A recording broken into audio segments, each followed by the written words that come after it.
Welcome all. Today we are going to learn Statistics, Chapter 1, and your first chapter is Introduction to Statistics.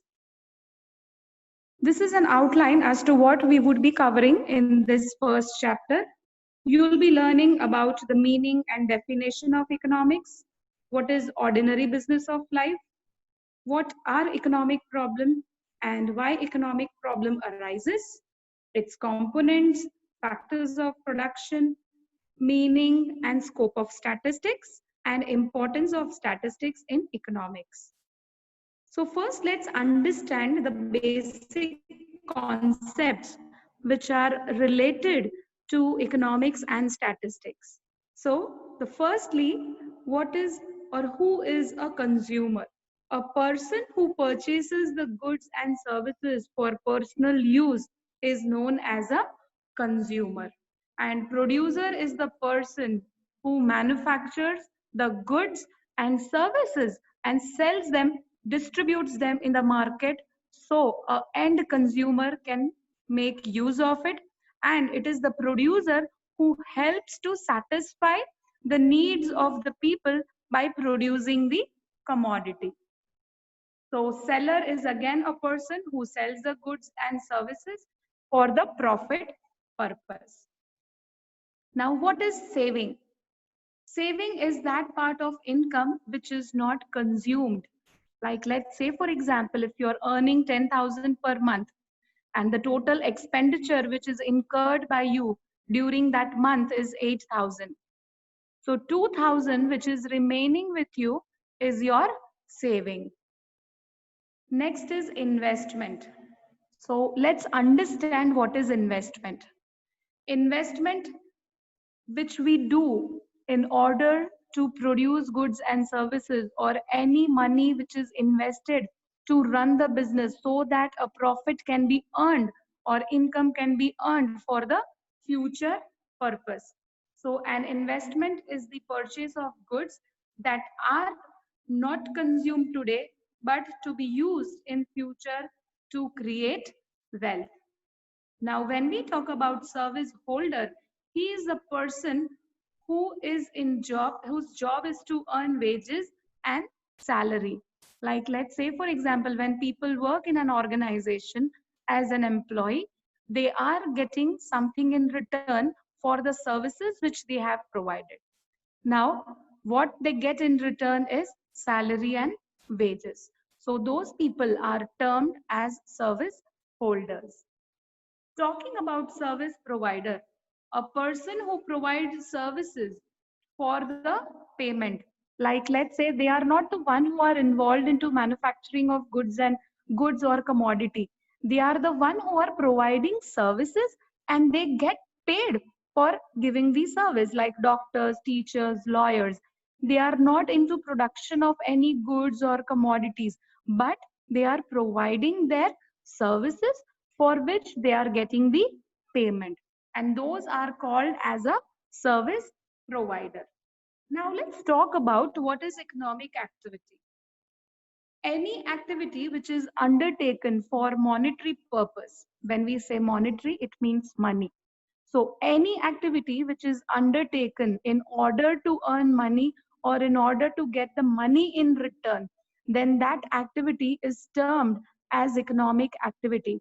Like let's say for example, when you work in a company and you get paid in terms of salary, which means that you are doing an economic activity.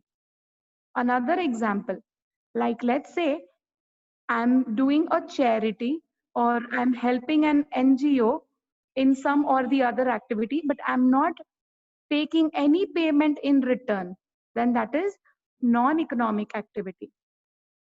Let's say, for example, when Sachin Tendulkar or MS Dhoni, they just play for their passion and they do not play on behalf of Indian cricket team.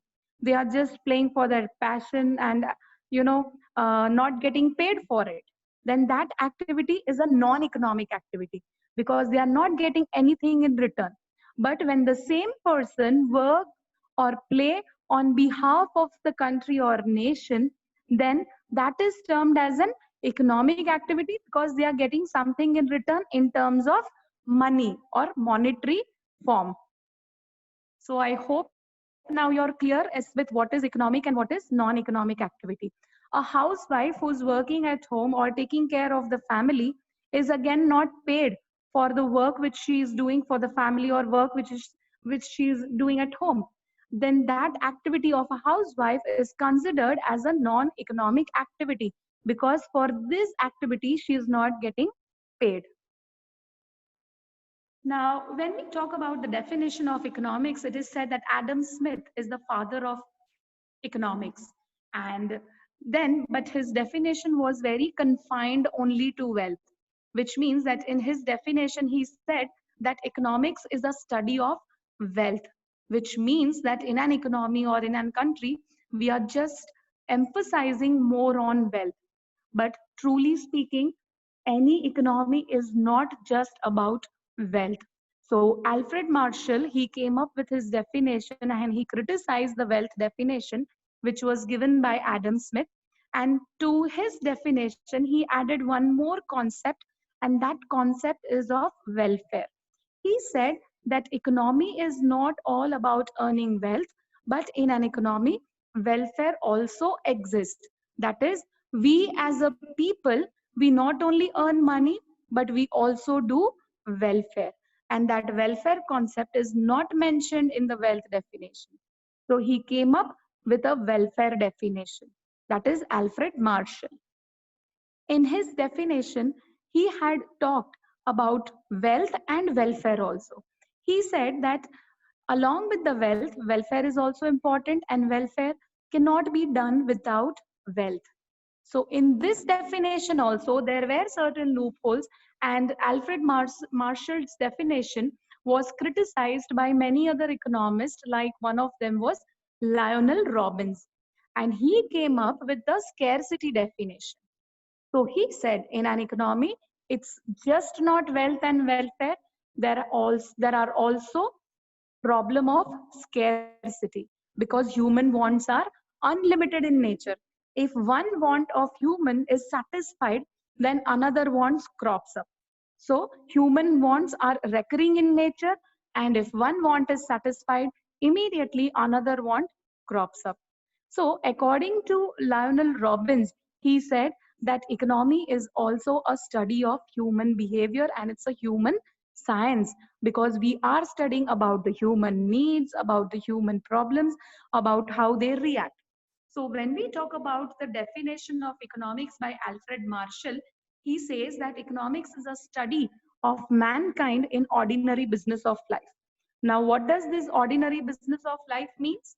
It means that how human or how we as a people behave in our day-to-day activity. How do we respond to demand and supply and the cost and prices and various things in the economy to manage our day-to-day activities? So we can say that economics is a study of wealth also, welfare also, scarcity also, because we are talking about human needs. And when we want to satisfy our human needs, then there is a scarcity or shortage of resources. Resources could be many.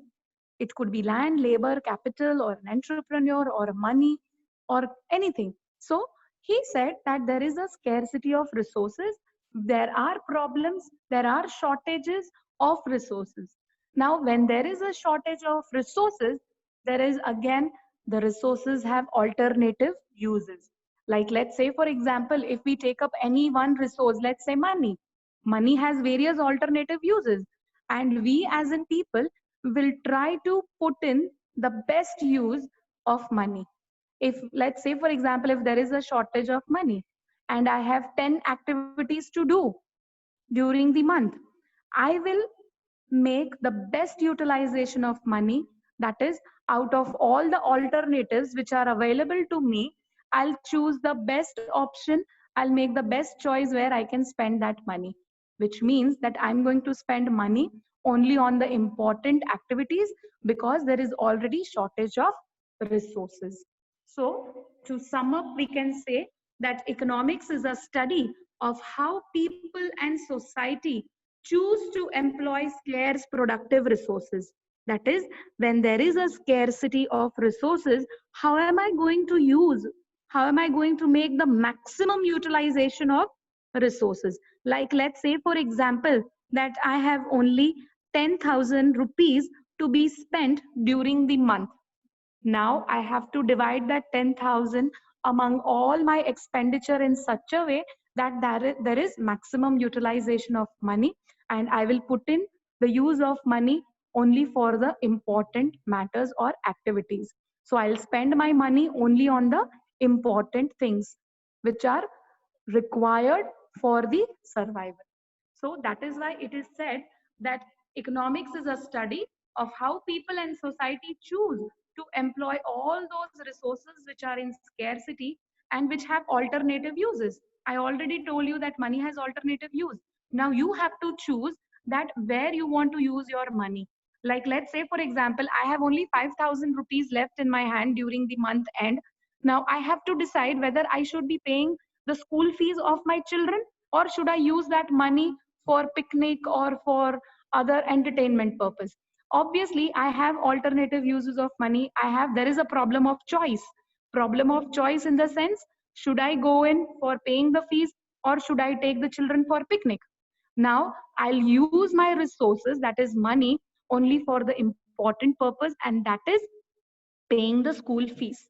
So here I have to choose from the scarce resources that could have alternative uses to produce various commodities and distribute these commodities among the people for consumption. So this is about economics. Now, as I said, that in ordinary business of life, economics is a study of mankind as to how we behave in our day-to-day activities. How are we managing with the demand and supply which is related to our economy. Now, individual and social life actions which are closely connected with the use of material requirement. Because in everyday life, we need materials, or we are living in materialistic world where our demands are endless. Now, what is economic problem? Economic problems are the problem of choice, which I already gave you the example that I have to, from two things, I have to make a choice that which one is the most urgent required demand which is to be met. So I have to allocate, I have to distribute my resources in such a way that I get maximum satisfaction. Now, why does economic problem arise? As I said, that economic problems are arising because our human wants are unlimited. Like, let's say, for example, when you were a child, you were demanding toys. When you grew up, now your demand is to have tricycle. Now you grew up even more. Now you want a bicycle. Then when you enter your, teenage or 17, 18 years old, now you want a two-wheeler. So our demand are endless, and if one want is satisfied, another want crops up. So as I said, human wants are unlimited, but the resources to satisfy these wants are very much limited, and they have the alternative uses. So I have to choose and opt for the best alternative so that maximum utilization of my resources can be done. Now, what is economy and what are the components of economy? When we talk about our own economy, what are the main components, which are the important agents of the economy? They are producers, that is production, consumption, distribution, and investment. When we say production, it means creation of utility, which means that when you are manufacturing a commodity or goods or services, then it is termed as creation of utility, because the product which you are producing, it has some utility. Now, what is utility? Utility means the ability of the commodity to satisfy the want. Like, let's say, for example, if I have a craving to eat chocolate, that chocolate has utility for me, which means that chocolate has the ability to satisfy my want. So utility means the psychological satisfaction which the person derives after the consumption of a commodity. So when any producer is producing a commodity, then he is creating the utility.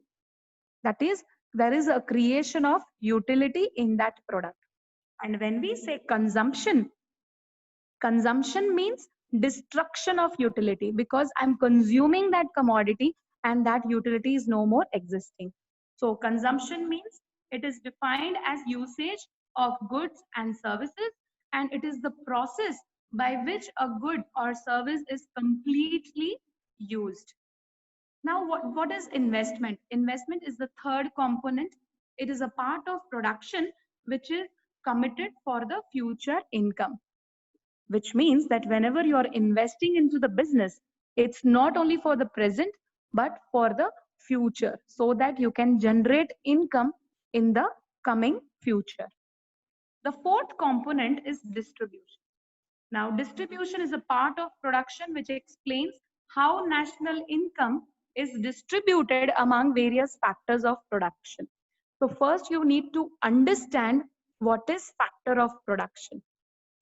Factor of production means anything which is helpful to produce a commodity.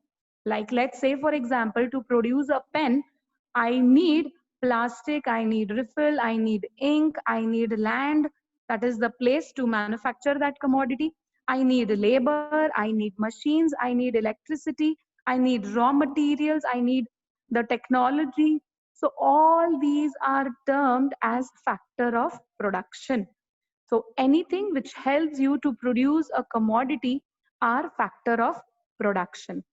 Now, when you are hiring factor of production, you have to give something in return.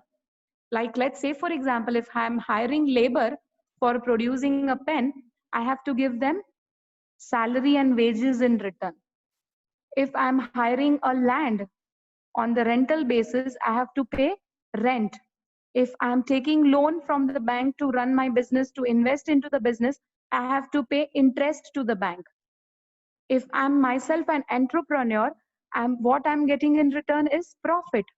So whatever things which you use for production purpose are called factors of production.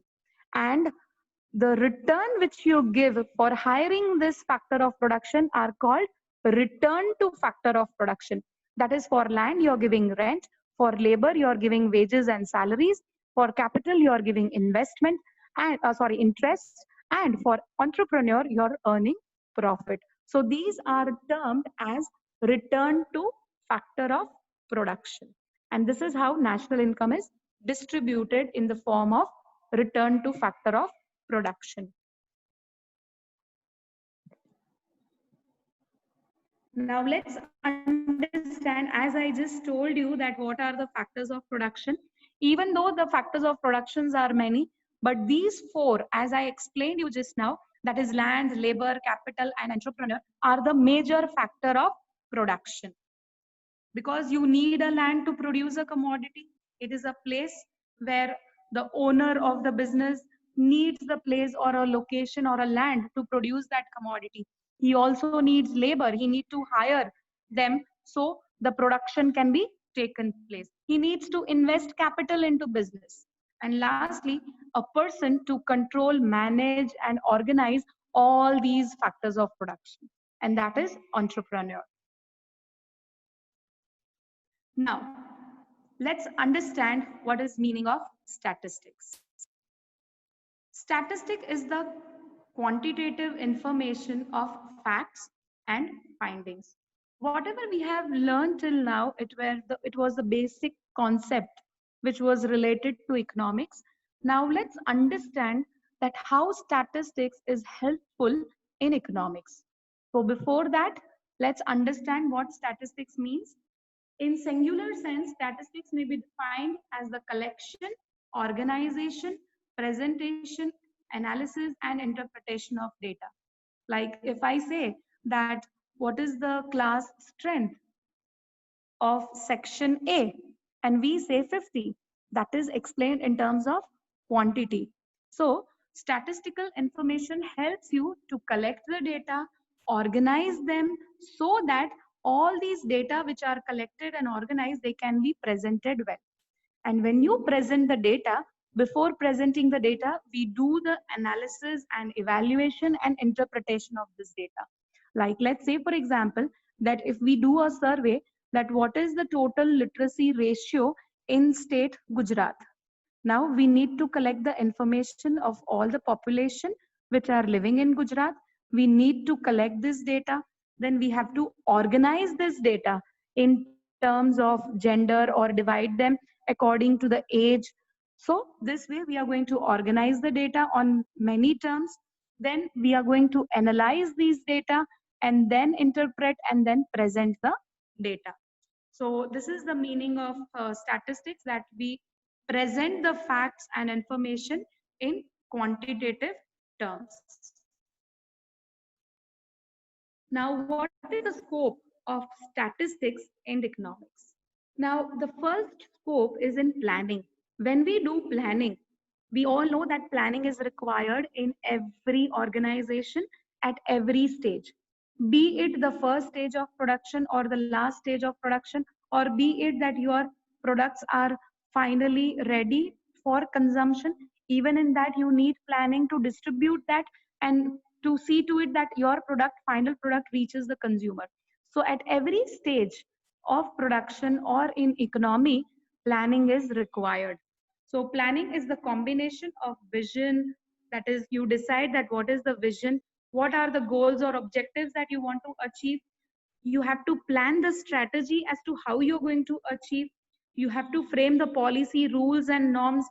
And this way, statistics help you to get the necessary information about the planning, which depends upon the analysis of statistical data. Like, let's say, for example, if marketing department of any organization has decided that they want to at least sell this year, they want to sell 4,000 units in a year.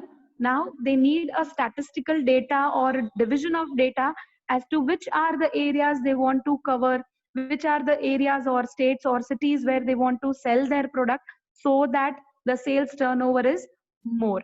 So this way, statistics is helpful in planning.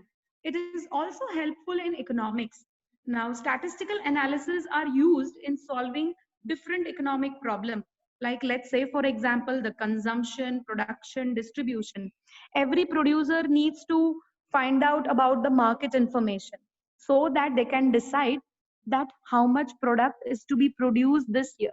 Without getting the market information, you cannot collect that what is the demand in the economy. Like, let's say, for example, if you are a producer, randomly you just cannot produce n number of commodity. First, you will try to find out from the market, collect the market information as to what is the demand for your product. What is the demand for the particular product which you are manufacturing? If the demand for your product is hardly 500, then you're not going to produce that complete 500, because there might be competitors which are existing in an economy. So statistical data will help you to decide about the production. It will also help about the consumption, that how much consumption has to be made, about the distribution, investment, about the unemployment. If you want to find out the unemployment ratio or a illiteracy ratio or a poverty ratio, again, all statistical informations are required to come to a particular result or to come to particular conclusion as to how much is the ratio of poverty or unemployment in India. So this way, it also helps the economy. Now, the scope of statistics is also there in the business, because it helps the business to test and make the correct decision about the location of business, about marketing the product. Just now I gave you an example that without collecting the marketing information, it is not possible to achieve the sales target. If I know that this is the area where the demand for my product is going to be very less, I will not try to market my product in that particular area. So to know all this information, first I need to collect the data, find out about the market survey, that which are the areas or location or the kind of people, what is the taste and preference of the people. So statistic this way, it also helps the business in various field to take certain decisions. The scope of statistics is also there in the state management. That is, in order to set different policies to run in an economy efficiently. Now, when the government decides about certain changes in the policy or certain changes in the law, how do they do it? Of course, with the help of statistical information which they have collected. This statistical information will help them to bring in new policies or bring in new laws. Like, let's say, for example, if government has found out that in particular X state, the poverty ratio is very high, or it is very backward area, the education is very less, so they will try to improve or develop that particular state. So here statistical information have helped them to frame the new policies or laws or rules and make everything efficient.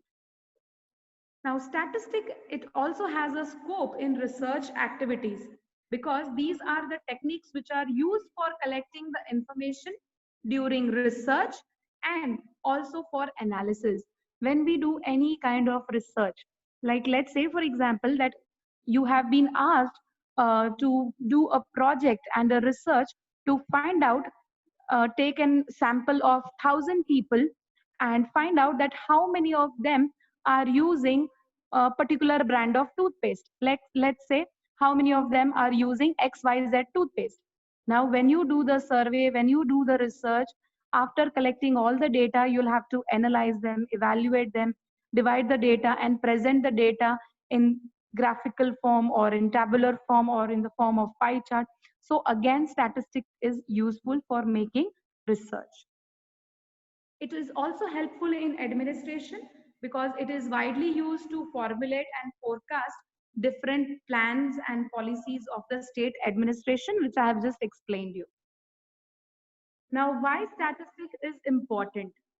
Statistics is important because it helps you to quantify the economic problem. Like, let's say, for example, we know that unemployment is the problem. So, for example, unemployment is said to be 20% of India's working population.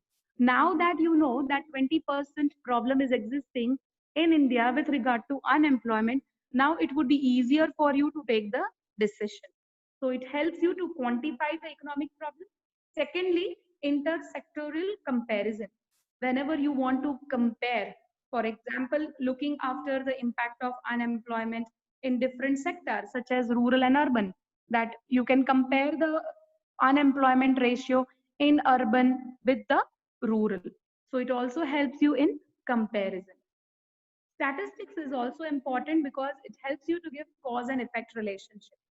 Like, let's say, for example, the causes of unemployment and its effect on market, that what are the reasons for unemployment and what are its impact or effect on the market or inflation rate. Obviously, when there is too much of unemployment, it would have its impact on the market or inflation rate or on the growth and development of the economy. If the majority of the population is unemployed and unemployment is a major problem, then that economy, it would be very difficult for them to grow and develop. Next one, formulating policies. Now again, statistics is important for formulating policy. Like, let's say, for example, in order to set the budget for the country or an economy, which helps in fiscal policy. Fiscal policy is related to deciding about the taxes, about the government expenditure, how much taxes has to be imposed, how much government expenditure is to be incurred for the welfare of the public. So all these are included in the fiscal policy. Again, statistics is helpful in taking such decisions. Nextly, it is also helpful for economic equilibrium. That means when you want to bring a balance between demand and supply, when you know that the demand is very less and supply is more. Now, with the help of statistical information, you have come to know that there is more supply than the demand, which means demand is very less and supply of particular commodity is very much. You will try to bring a balance between demand and supply so that there is no wastage of resources in an economy. So In order to ensure equilibrium or a balance between demand and market supply, again, statistics is helpful. And that is why it is important. And lastly, it is also helpful for constructing economic theories. Like, let's say, for example, we use statistics in consumer theory of demand and supply. That is when you want to find out a demand for your product or for particular product in an economy, statistical information are useful to us. Similarly, if person is a producer and if he wants to find out about the amount of demand or how much products are already existing in the market, and if he wants to innovate certain new product, then he will again take the help of statistical information with the help of survey, or knowing or collecting the information about the current scenario, about the taste and preference. So in all these area, again, statistical information are helpful. So whenever you want to frame any theory which is related to demand or supply, statistics plays a major role. We all know that statistical methods are no substitute for common sense, because we cannot depend or rely completely on the statistical information. There are certain limitations to that, because statistical data may be misinterpreted or they may be manipulated according to the use. So there might be any bias or misinterpretation or manipulation of data when any particular person is collecting the information. So completely or blind trust on statistical data is again not a substitute.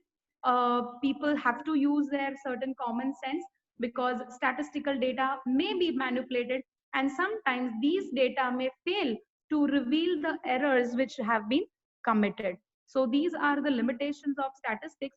So students are advised to use the common sense while working with the statistical data. That means a proper care has to be taken while working on the statistical data. That is, manipulation or misinterpretation, all these problems should be avoided when you're working on statistical data.